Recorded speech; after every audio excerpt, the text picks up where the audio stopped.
अस्सलामुअलैकुम। मैं जी ज़िला पाकपतन तो बोलदा पिया। ए दो बच्चे ने मेरे जी थैलोसीमिया के मरीज़। मेरा नाम है जी गुलाम मुस्तफ़ा।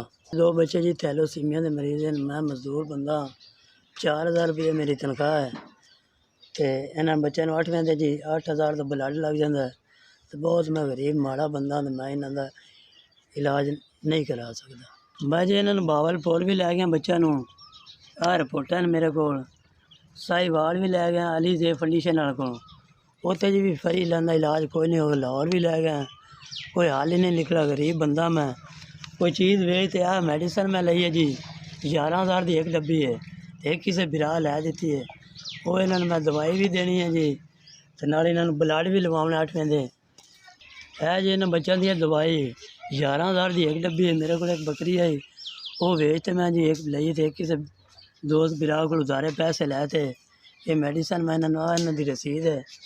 तो मेरे को इतनी पहुँच नहीं, मैं बहुत गरीब बंदा, तो गौरमेंट मेरी इमदाद क्यों नहीं की जी। यह जी मेडिसन है महंगी 11,000 की एक डब्बी है जी। है जी, ये मैंने सरकारी अस्पताल जो किताऊँ किसी गौरमेंट वाला नहीं दी। एक मैं जी आदि बकरी बेच ली है, तो एक किसी को पैसे उधारे मांगते। इन्हों की जिंदगी के नाल चलनी है। मैं बहुत माड़ा बंदा, मैं इतनी इन्हों की नहीं केयर कर सकता। मेहरबानी की जाए। मैं इन बच्चों जी लाहौर से लै गया, कोई नहीं जी उन्हें इलाज इन्हों का किया फ्री।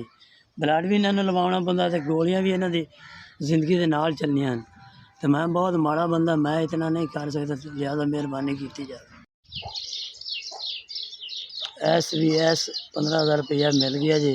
मैं अपने बच्चों को खून वास्ते, बड़ी मेहरबानी तुहाडी। अल्लाह पाक तुहानू इस तो ज़्यादा दे, अल्लाह खुश रखे, अल्लाह तुहानू तंदुरुस्ती दे, बड़ी मेहरबानी तुहाडी। तुसीं औखे वेले जी गरीब दे काम आने, बड़ा तुहाडा एहसान है, बड़ी। मैं इस बार इन 15,000 रुपये इन बच्चों को खून वास्ते SVS, बड़ी मेहरबानी तुहाडी, अल्लाह तुहानू इस तो ज़्यादा दे, मेहरबानी।